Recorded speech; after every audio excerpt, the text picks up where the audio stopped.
Sejam bem-vindos de volta ao Bilíngue em Pauta, seu podcast sobre educação bilíngue. Sou Bruna Farias e este é o terceiro episódio do tema Impactos da Colonização na Língua e na Cultura Brasileira.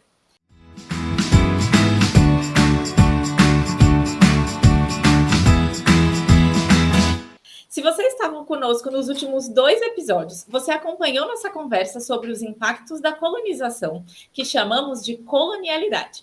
Como a nossa cultura é cheia de marcas trazidas por europeus e como o brasileiro, historicamente, perdeu acessos ou se acostumou a falar para só um público, o norte-americano. Se você não estava e perdeu a parte 1 e 2, fica o convite para voltar e ouvir com calma, porque está muito interessante. Nessa última parte, vamos falar sobre as boas práticas, comentar sobre como a conversa que tivemos já pode ter impactos positivos na sua próxima aula e indicar fontes de pesquisa para caso você queira saber mais sobre o assunto. Marina Grilli está aqui comigo de novo, seja bem-vinda de volta. Que tal a gente começar por uma revisão breve do que falamos nos últimos 2 episódios? Tá ótimo, Bruna. Olá, pessoal, estou de volta. Vamos ver. A gente comentou que, conforme até a Bruna já disse agora, colonialidade é o que ficou depois da colonização. Então, é toda uma cadeia de pensamentos, que ainda serve de base para muito do que a gente faz aqui no Brasil, inclusive em termos de ensino de línguas. E aí, a gente finalizou o episódio 2 defendendo que não se proíba a língua materna, porque a educação bilíngue não serve para ser bilíngue, para formar pessoas bilíngues, não é? Sendo que ela tem sido usada, na verdade, para apagar a língua materna, para apagar o português brasileiro nas vivências desses alunos. Isso é ensinar para que se saiba menos, a gente deveria estar ensinando para que se saiba mais. E aí vira monolíngue. Com certeza, vira monolíngue e não é o que queremos, né?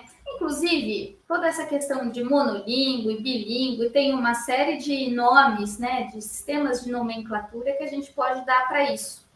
Tem, por exemplo, a questão do bilinguismo de adição, que é para somar, que é para aprender mais, e do bilinguismo de subtração, também chamado de uma abordagem assimilacionista, que é para assimilar o que vem do outro e esquecer o seu. E sobrepor, né?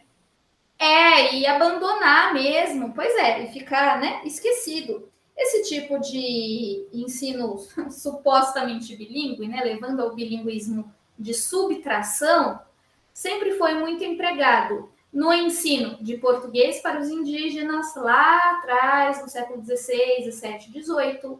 Ele foi empregado no ensino de português em comunidades de imigração aqui no Brasil, depois que já tinham vindo europeus para cá. Ele vem sendo empregado ainda em muitos contextos, mas é curioso que justamente o português brasileiro, a nossa língua materna aí de 98% da população, seja alvo dessa subtração, que nas escolas bilíngues só o inglês ou o espanhol, a língua de prestígio, seja considerada digna e a língua de 98% da população brasileira seja alvo de subtração. Isso não faz sentido algum, isso é 100% colonialidade. 98% é um número muito expressivo, né? A gente está diminuindo a língua materna de 98% da população. Desculpa, é 98, né? O número que você falou. Sim, 98% dos brasileiros têm o português como língua materna. Aliás, nem deveriam, né? Não era nem para ter sido dizimado uma série de línguas indígenas, línguas africanas que chegaram aqui, línguas de imigração, línguas de fronteira, enfim, nem era para ser assim, mas já que aí a gente vai lá e vai ensinar que também essa língua é inadequada, não dá, isso é muito violento, é um processo colonial mesmo. Aí depois a gente não sabe por que o brasileiro não aprende outras línguas, não aprende inglês direito, por que será, né? É como se tudo que a gente falasse, toda forma que a gente falasse fosse menor, né? Tivesse menos valor, ou estivesse errado, ou precisa necessariamente de uma constante mudança, atualização, melhora, e isso é, de novo, para dar prestígio a determinadas línguas, né? Muito bem. Sim, isso reprime, as pessoas, porque o direito de se expressar é um direito humano. Direitos linguísticos são direitos humanos. E quem que está tendo esses direitos no Brasil de hoje? Quem está tendo no mundo e quem não está tendo, né? Uhum. E qual é o impacto disso na vida? Muito bem, eu acho que a revisão está feita. Vamos agora começar, aliás, retomar as boas práticas e pensar na sala de aula, né? O professor que chegou na sala de aula depois de ouvir as 3 partes do nosso podcast. Onde que já está a mudança dele? Onde que já está os impactos positivos dessa conversa? Bom, a gente estava falando de não proibir a língua materna, não proibir o português. Isso também tem um nome bonito, um nome teórico chique, que é translinguismo. O que significa? A gente vê para além das línguas. Então, o aluno vai chegar se expressando de alguma maneira. E aí você vai lidar com aquele aluno de outra maneira, né? Possivelmente trazendo aí as palavras que faltaram na comunicação em inglês. É um jeito, mas não quer dizer que tem o jeito certo e o jeito errado de falar. Quer dizer que todo mundo dispõe de múltiplos recursos e vão usar, às vezes, alguns recursos, outras vezes, outros recursos. É assim mesmo. Inclusive gestos, mímicas, né? Coisas tradicionais aí que os professores usam para não traduzir, bem, também são outras linguagens. Então, tudo isso se chama translinguismo. A gente tem que ter essa postura translingüe, que cada pessoa vai juntando tudo aquilo que ela tem para se expressar. Como que a gente vai, então, trazer a nova língua dentro dessa perspectiva? É uma perspectiva totalmente diferente de esquecer a língua materna, certo? De deixar o português para fora da sala de aula. É a gente trazer a mais, com essa postura de a mais. Olha só que legal, tem um outro jeito de falar isso. Não é bravo, reprimindo, e aí, né, vai gerar uma série de bloqueios. E um outro jeito não é um jeito melhor, né? É só um outro jeito. Sim, é outro jeito de dizer em outra língua, com outros recursos, é só diferente. Então, é essa a nossa postura. Olha que legal, vou te dar outro jeito de dizer a mesma coisa, que não é melhor, que não é mais correto, mais chique, civilizado e todas aquelas palavras que os europeus já usavam lá na época do descobrimento, né, da invasão, na verdade.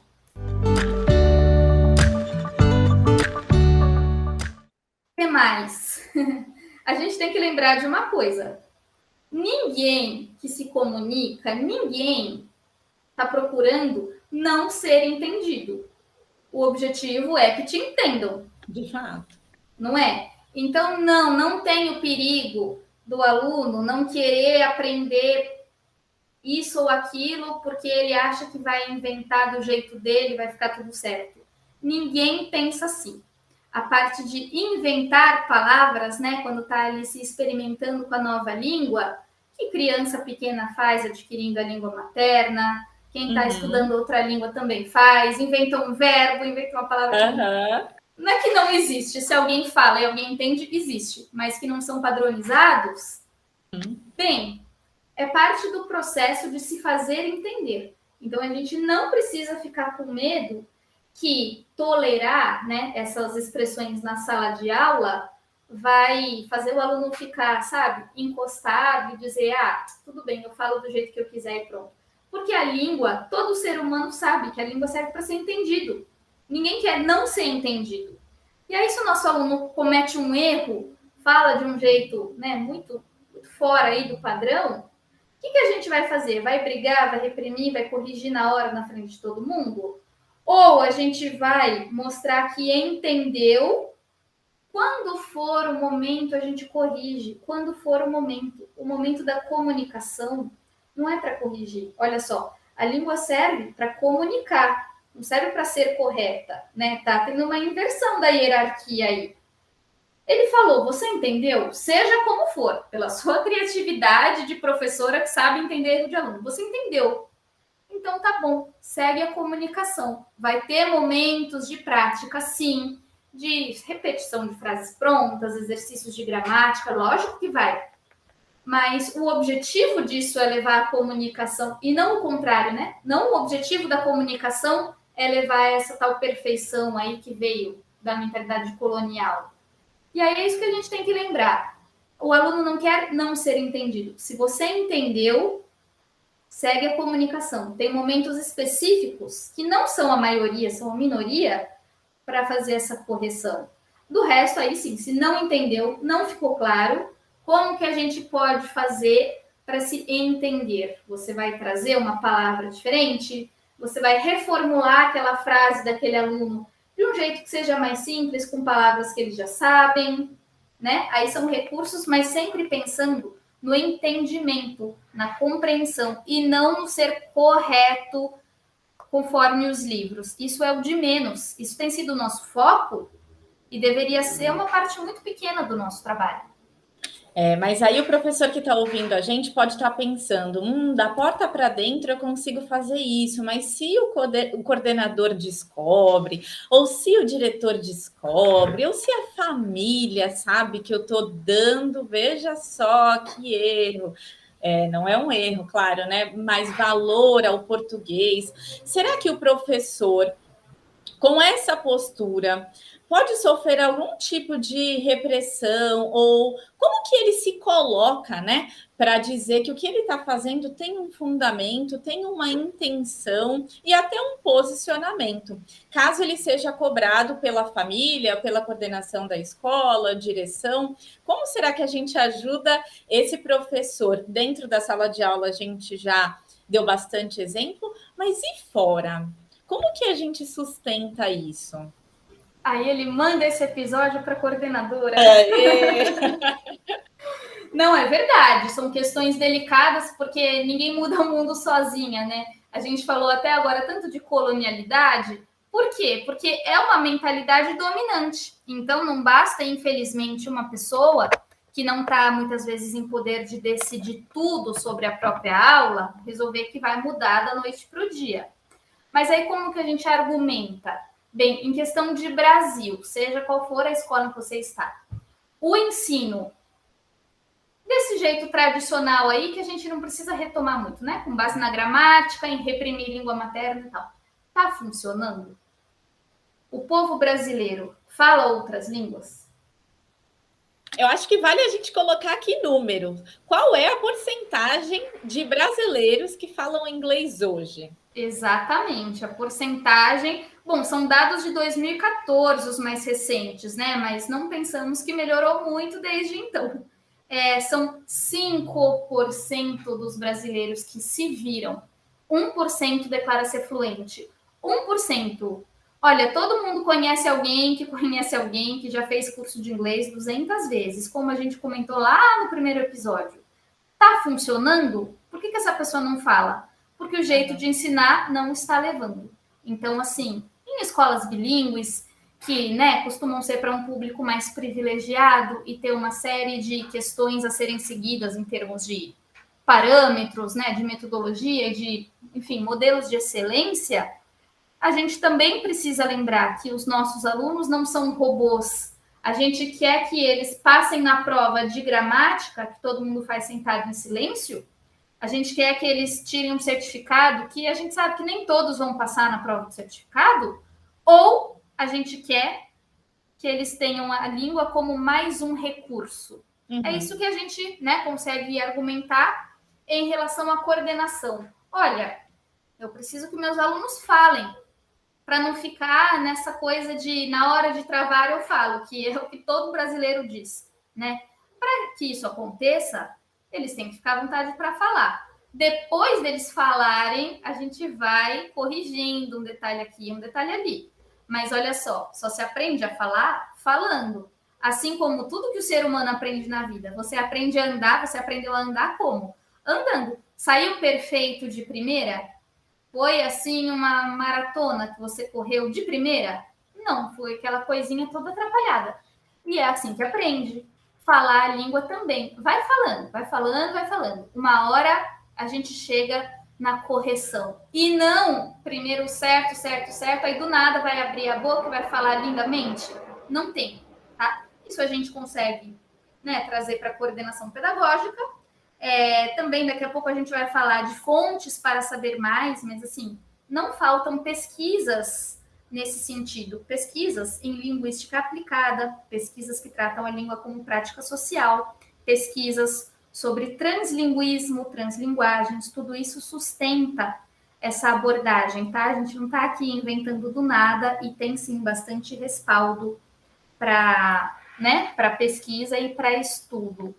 E bem, diante dos pais, é delicado, né? Porque os pais não costumam ter formação para isso. Então, eu penso que os pais deveriam confiar nos profissionais que eles colocaram para ensinar os filhos. Quando não é o caso, que a coordenação e os professores tenham isso bem alinhado para poder argumentar depois. Para depois chegar um pai e uma mãe na escola dizendo como assim a aula não é totalmente inglês? E a equipe vai saber, pois é, o senhor já ouviu falar de linguística aplicada crítica, decolonialidade, translinguismo? Então, aqui nós trabalhamos assim. Inclusive, essa família pode ser um exemplo das pessoas, como você mencionou no primeiro, no segundo e no terceiro episódio, que tentaram várias vezes e não conseguiram.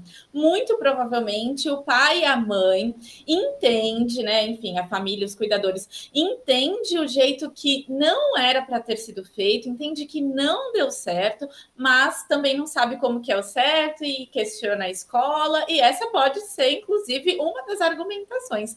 Veja só, como que você adquiriu a língua, se você adquiriu, né? Como você, não, adquirir não é uma boa palavra, mas como que você fala, qual que é a sua relação? E aqui a gente já está fazendo uma coisa diferente, porque geralmente o discurso da família traz a experiência deles, né? Como que foi quando eles foram alunos. Alguns reconhecem que não foi da melhor forma e outros esperam que a escola reproduza um modelo de educação que foi, que era, né, feito há 30, 40 anos atrás. E um outro ponto que eu queria trazer da sua fala, que foge um pouco de relação coordenador, professor, família, direção, é sobre o dar certo.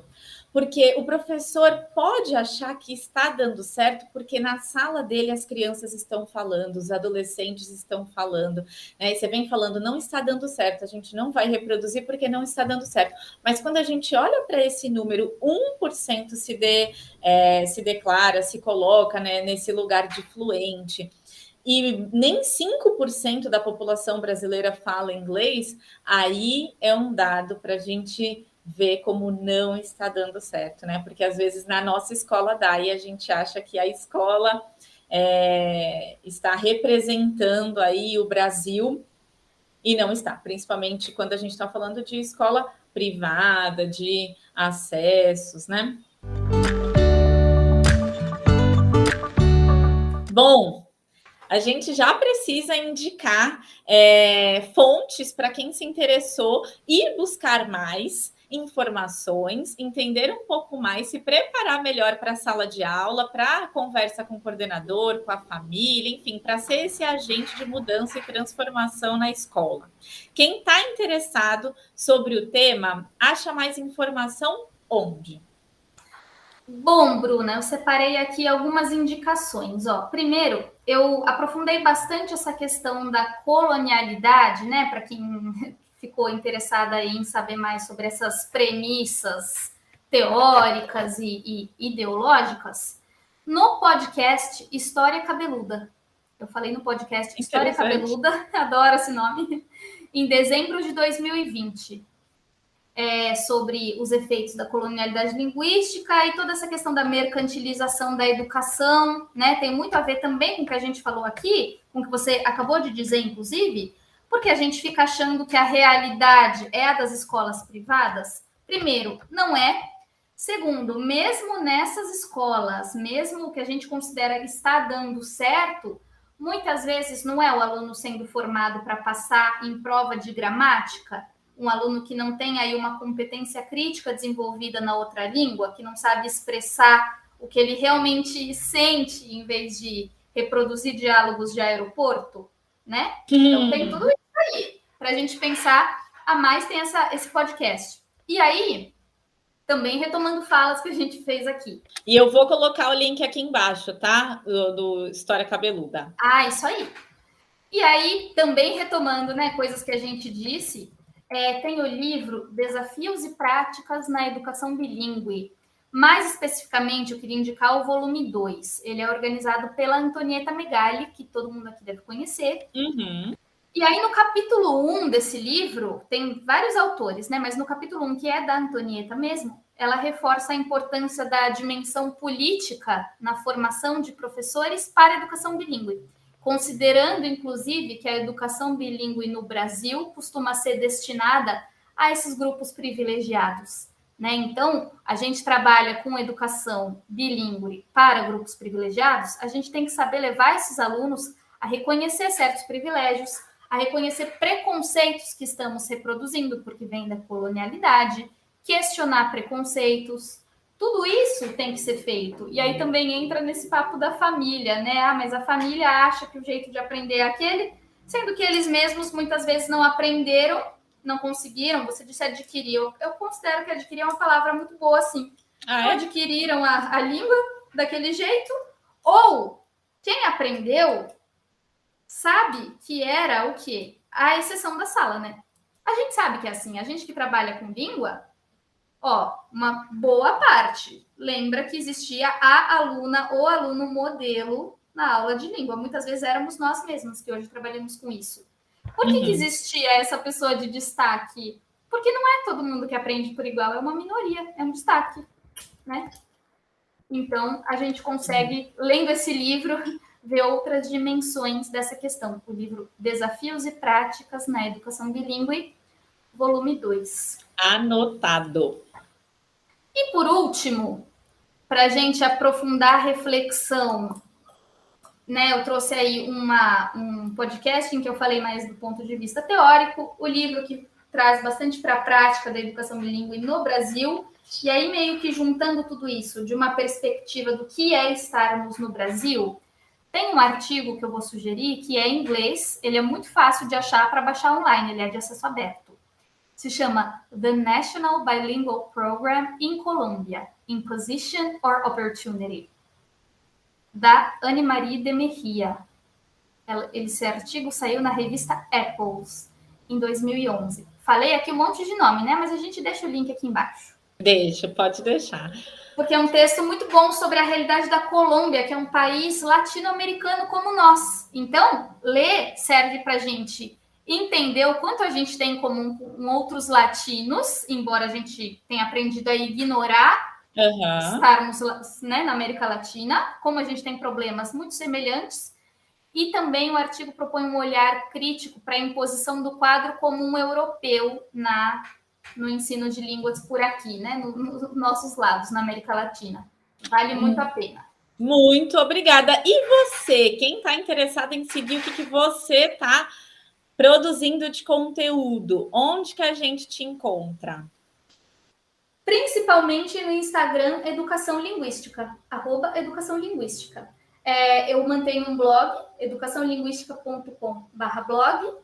Tenho um LinkedIn também muito ativo, né? As duas redes que eu uso são o Instagram e o LinkedIn. E aí no LinkedIn e aí também no link da bio do Instagram, eu costumo deixar os acessos para os meus artigos científicos publicados. Mas seguindo o Instagram já tem acesso a todo o resto aí, e estou sempre postando sobre esses temas polêmicos da colonialidade no ensino de línguas. E eu estou seguindo, estou sempre lá interagindo, inclusive lá tem informação dos cursos que você dá, certo?